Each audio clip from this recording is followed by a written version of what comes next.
आदाब KP news 24/7 में आप सभी का स्वागत है। मैं हूं मुस्तफा आदिल। आइए सबसे पहले देखते हैं मुख्य समाचार। चिटगुप्पा में होप फाउंडेशन की ओर से सीरतुन नबी सल्लल्लाहु अलैहि वसल्लम की प्रतियोगी परीक्षा की गई आयोजित 276 छात्र छात्राओं ने भाग लिया। कर्नाटक के स्वास्थ्य मंत्री के खिलाफ एफआईआर, स्वतंत्रता सेनानी वीडी सावरकर के खिलाफ आपत्तिजनक बयान देकर फंसे। बेंगलुरु में विदेशी नागरिकों पर राज्य गृह मंत्री जी परमेश्वर ने केंद्र को घेरा, कहा यह केंद्रीय एजेंसियों की असफलता है। मूडा मामला, लोकायुक्त अधिकारियों ने सीएम सिद्धरामैया की पत्नी को आवंटित 14 भूखंडों का किया निरीक्षण। महाराष्ट्र के अहमदनगर जिले का नाम बदला गया, अब अहिल्यानगर नाम से जाना जाएगा।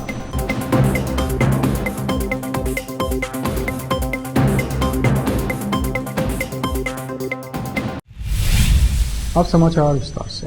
चिटगुप्पा तालुका के एचकेजीएन स्कूल में होप फाउंडेशन की ओर से सीरतुन नबी सल्लल्लाहु अलैहि वसल्लम की प्रतियोगी परीक्षा आयोजित की गई, जिसमें पहले आने वाले छात्र को 21,000 रुपये का इनाम दिया गया। दूसरा स्थान प्राप्त करने वाले छात्र को 11,000 रुपये और तीसरे स्थान पर आने वाले छात्र को 7,000 रुपये का इनाम दिया गया।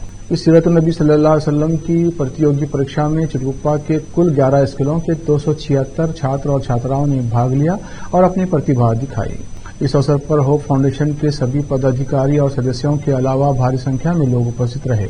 इस अवसर पर होप फाउंडेशन चिटगुप्पा के अध्यक्ष फरमान बुखारी ने संबोधित करते हुए इस कार्यक्रम के संबंध में विस्तार से बताया।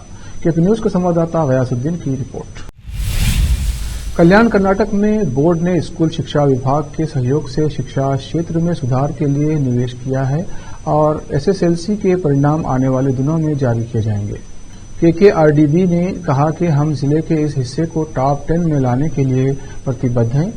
अध्यक्ष डॉक्टर अजय सिंह ने कहा, शुक्रवार को बोर्ड हॉल में संवाददाता सम्मेलन को संबोधित करते हुए उन्होंने कहा कि प्रसिद्ध शिक्षा विशेषज्ञ डॉक्टर गुरुराज करजगी की अध्यक्षता में एक समिति का गठन किया गया। डॉक्टर अजीम प्रेमजी फाउंडेशन समिति के सदस्य के रूप में रुद्रेश हिरेमठ स्वामी जी, बेल्लारी के फादर फ्रांसिस और बिजर शाहीन के अब्दुल खदीर उपस्थित थे। सेवानिवृत्त शिक्षा विभाग के अधिकारी एनबी पाटिल सदस्य सचिव के रूप में कार्य करेंगे। उन्होंने कहा कि आज समिति ने करीब 3 घंटे तक लंबी चर्चा की।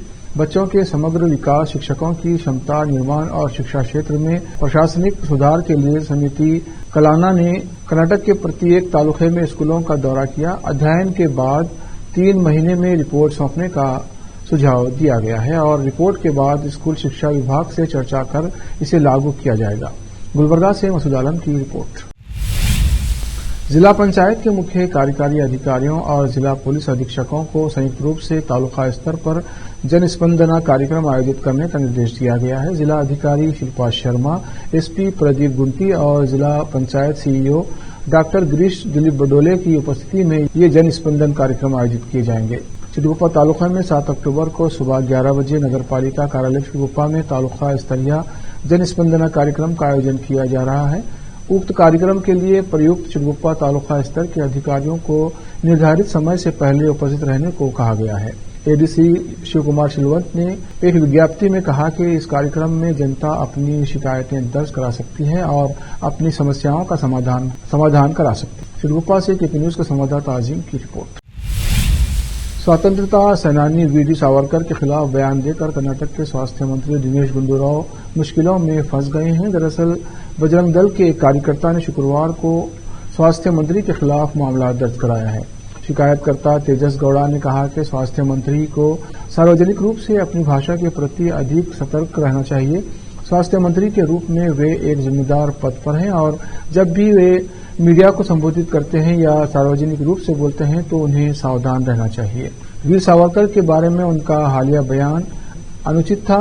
तेजस गौड़ा ने कहा कि दिनेश गुंडूराव ने अपनी हालिया बयान में दावा किया था कि सावरकर ब्राह्मण होने के बावजूद गौ मांस खाते थे। मैं दिनेश गुंडूराव से पूछना चाहता हूं, क्या आपके पास इस बात का कोई सबूत है कि सावरकर ने गौ मांस खाया था? बजरंग दल कार्यकर्ता ने आगे कहा कि मैं सीधे पूछता हूं, क्या वीर सावरकर दिनेश गुंडूराव के सपनों में आए और उन्होंने ये स्वीकार किया? गौड़ा ने मंत्री को सावरकर पर खुली चर्चा के लिए चुनौती भी दे डाली है। उन्होंने कहा कि मैं गुंडूराव को इस मामले पर सार्वजनिक चर्चा के लिए एक तिथि, स्थान और समय निर्धारित करने की चुनौती देता हूं। हम सावरकर के बारे में इस तरह के झूठे आरोपों और अफवाहों को फैलने देने के बजाय इस पर खुलकर चर्चा करने के लिए तैयार हैं। मैं आपसे अपने काम और लोगों के स्वास्थ्य पर ध्यान देने का आग्रह करता हूं। कर्नाटक के बेंगलुरु में पिछले महीने अवैध तरीके से रह रहे 4 विदेशी नागरिकों की गिरफ्तारी पर राज्य गृह मंत्री जी परमेश्वर ने प्रतिक्रिया दी है।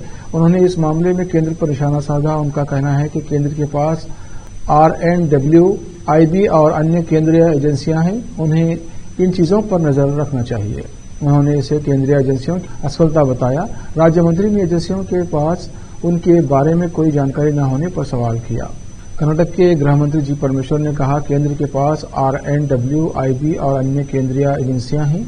उन्हें इन चीजों पर नजर रखना चाहिए। वे बेंगलुरु कैसे पहुंचे और उन्हें पासपोर्ट कैसे मिला, ये केंद्रीय एजेंसी की असफलता है।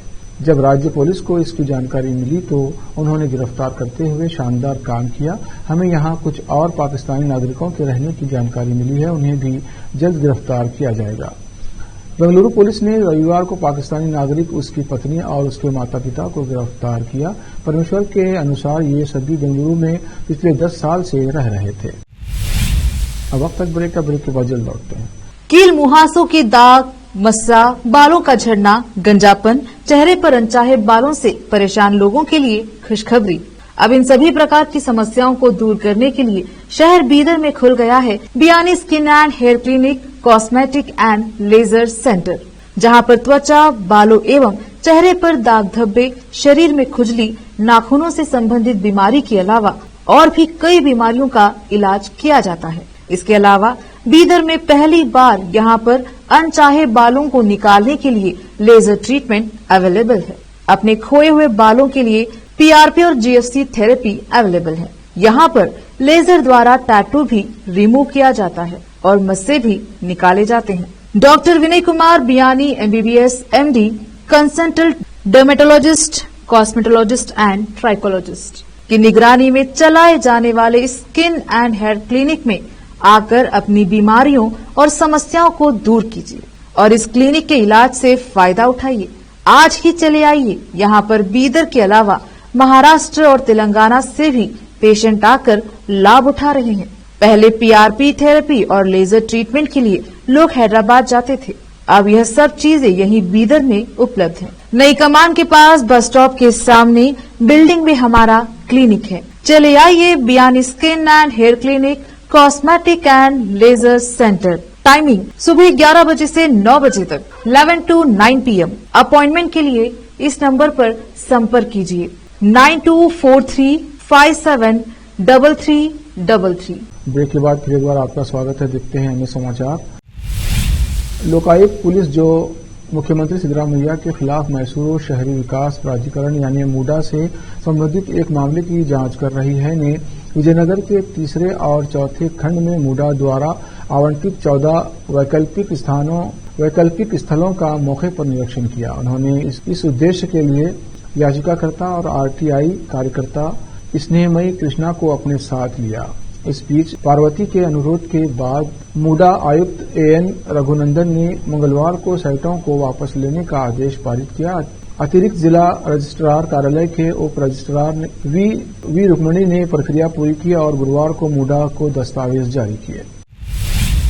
कर्नाटक के स्वास्थ्य मंत्री दिनेश गुंडूराव की पत्नी तबस्सुम राव ने शुक्रवार को एक सोशल मीडिया पोस्ट में उनके खिलाफ कथित अपमानजनक टिप्पणियों के लिए भाजपा की कर्नाटक इकाई के सोशल मीडिया सेल के खिलाफ राज्य महिला आयोग में शिकायत दर्ज कराई है।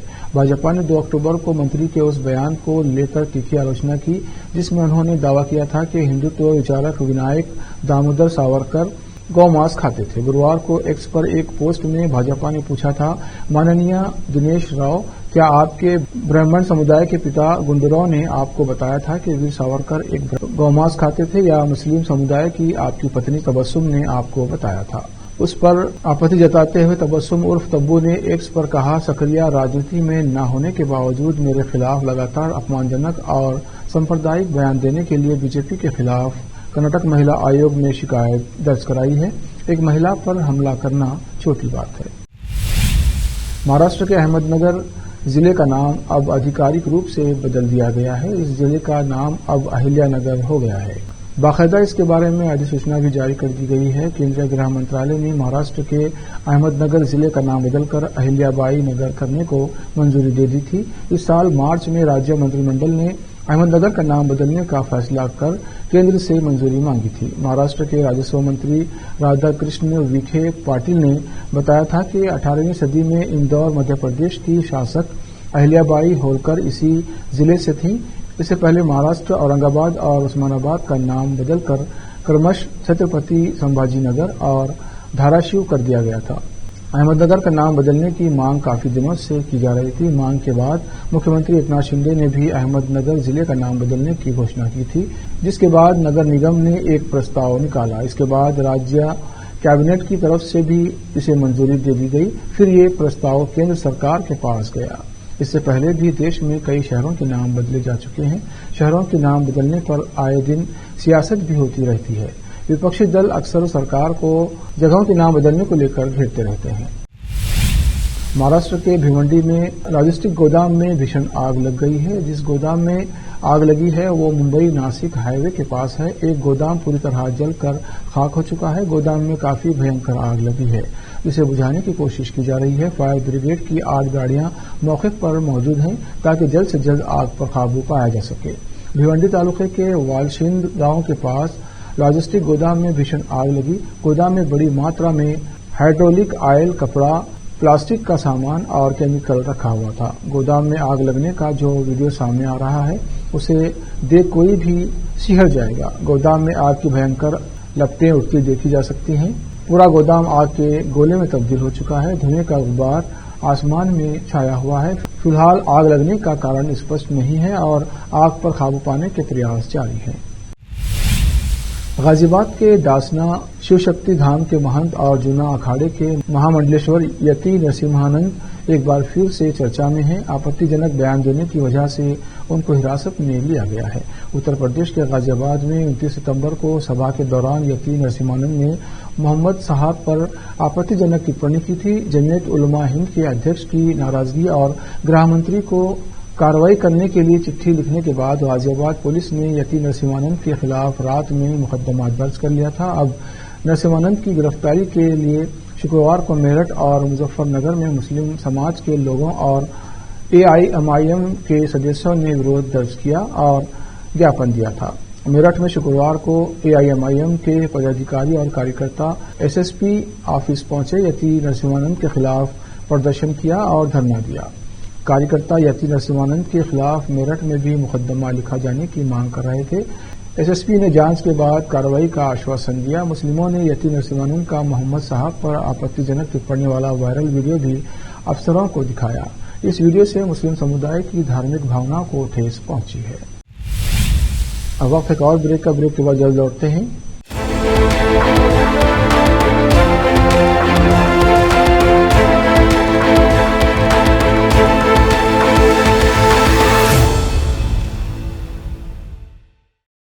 नूर एजुकेशन ट्रस्ट बीदर की ओर से चलाए जाने वाला नूर M.Ed and B.Ed college Bidar, recognized by NCTE Delhi and affiliated to Bidar University, Bidar. Admission are open for the academic year 2024-25। विशेषज्ञ और सक्षम शिक्षकों द्वारा शिक्षा प्राप्त करने के लिए नूर M.Ed and B.Ed कॉलेज में दाखिला लें और शांत वातावरण में शिक्षा प्राप्त करें। बीदर शहर में बेहतर शिक्षा का एकमात्र केंद्र Noor M.Ed and B.Ed college, Shahpur gate, Bidar. Phone numbers 9945283920, 8482221297। Hindustan के हर कोने में हम हैं मौजूद। 24 घंटे हालात पर गहरी नजर, खबरों से जुड़े चुपते सवालात और आपको दिखाता है धार्मिक, सामाजिक, राजनीतिक, लोकल और इंटरनेशनल न्यूज की सबसे बेहतर कवरेज, जो आपको रखती है हर पल बाखबर। देश और दुनिया भर की खबर के लिए देखते रहें KP News 24/7। ब्रेक के बाद फिर एक बार आपका स्वागत है। देखते हैं आगे के समाचार। देश में पिछले कुछ दिनों में रेल को कई बार बेपटरी करने की कोशिश की गई है। अब यूपी के ललितपुर में रेलवे ट्रैक पर लोहे का सरिया मिला है। ये सरिया यहां से गुजर रही पातालकोट एक्सप्रेस के इंजन में फंस गया। हालांकि ट्रेन के लोको पायलट ने इमरजेंसी ब्रेक लगाकर ट्रेन को रोका, लेकिन तब तक लोहे का सरिया इंजन में जा फंसा था। गनीमत ये रही कि ट्रेन पटरी से नहीं उतरी। इस मामले को लेकर ललितपुर के जखौरा थाने में अज्ञात लोगों पर केस दर्ज कर जांच शुरू कर दी गई है। इससे पहले बलिया के बकुल्हा और मांझी रेलवे स्टेशन के बीच ट्रेन को ड्रेल करने की नियत से रेल की पटरी पर पत्थर रखे गए थे। हालांकि यह हादसा होने से पहले ही टाल दिया गया। अब पूरे मामले की जांच की जा रही है। आज का दिन दुनिया भर के शिक्षकों के नाम समर्पित है, जो सच्चे मार्गदर्शक होते हैं और अपने शिष्य के जीवन में छिपे अंधकार को दूर कर मार्ग प्रशस्त करते हैं। वैसे तो शिक्षक दिवस को 5 सितंबर को मनाया जाता है, लेकिन आज के दिन 5 अक्टूबर दुनिया भर में शिक्षक दिवस मनाया जाता है। शिक्षा की शुरुआत कब हुई ये तो हर कोई जानते हैं, लेकिन क्या आपको पता है कि दुनिया को शिक्षा दिलाने वाला पहला पेशेवर शिक्षक कौन था? आज दुनिया भर में शिक्षा का प्रसार करते हुए शिक्षक दिवस मनाया जाता है। चलिए जानते हैं विश्व शिक्षक दिवस और पहले शिक्षक के बारे में। आपको बताते चलें कि विश्व शिक्षक दिवस पर बताते चलें तो दुनिया का पेशेवर शिक्षक कन्फ्यूशियस को माना जाता है, जो 551 ईसा पूर्व चीन में जन्मे थे और पहली बार ट्यूटर की भूमिका में पढ़ाया था। बताया जाता है कि कन्फ्यूशियस प्राचीन चीन के एक गरीब परिवार में पैदा हुए थे, जहां पर उन्होंने शिक्षा के अलावा संगीत, इतिहास और गणित की पढ़ाई की थी।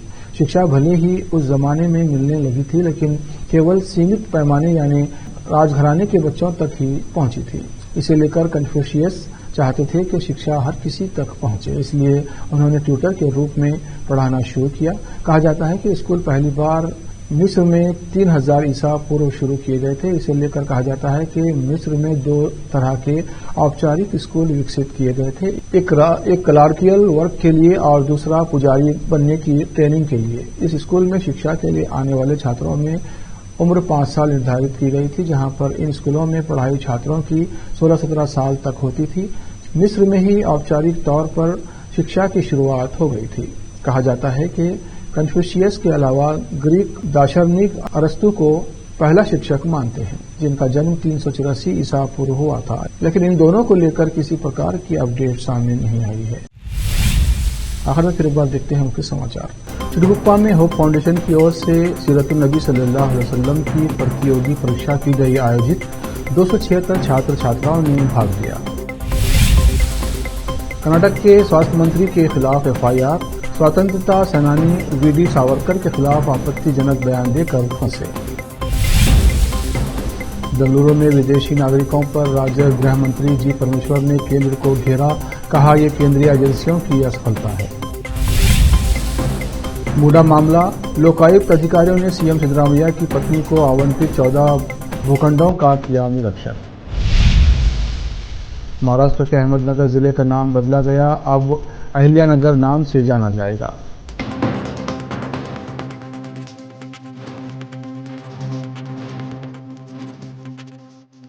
केपी न्यूज में इतना ही। देश प्रदेश के समाचारों के लिए देखते रहिए केपी न्यूज 24/7। धन्यवाद।